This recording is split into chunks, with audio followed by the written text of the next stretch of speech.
Tonight's Positively Milwaukee is powerful and sad, but it is also full of hope. It's the story of a Milwaukee minister who defied a troubled and violent childhood to become a symbol of resilience.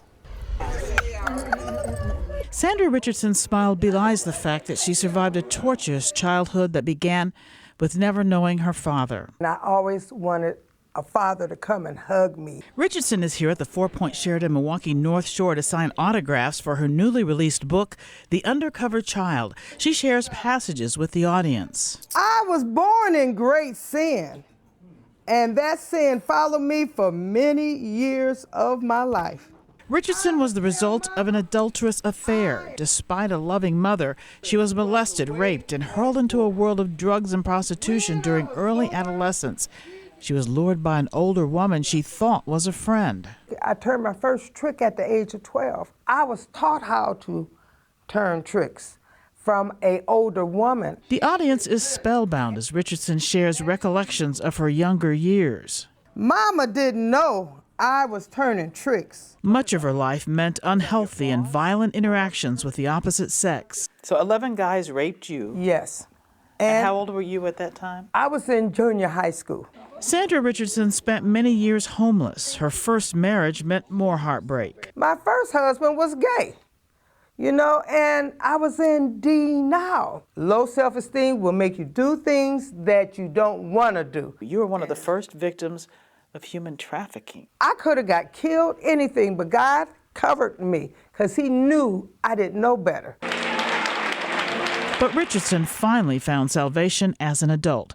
She quit drugs decades ago without rehab. Today, she's a minister at Greater New Birth Church in Milwaukee. She says learning the gospel and following the teachings here saved her life. The Holy Spirit inspired me to write this book, and I did so I could help others. Sandra, what would you like to say to parents who may be too trusting of another adult trying to be around their child? What advice can you give them especially about avoiding human trafficking? Parents, I'm telling you, if you see your child with an older person, be aware. They may be doing something you can't even imagine. Richardson wants others trapped in the darkness of evil to know your soul does not have to stay lost. I walk in righteousness. I walk in holiness. Her faith, perseverance, and hard work helped Sandra Richardson usher in a new life.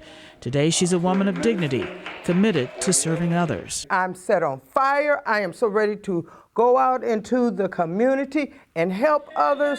I walk in righteousness. I walk in holiness. Remarkable considering everything she's been through. And I should know that all of the names in Sandra's book have been changed, so she does not use any real names of the people that really did horrible things to her throughout her life. And I also want to mention that she did found the Helping Hands Career Development Center, which empowers women who have not been in the workforce, so she continues to do good things on a daily basis.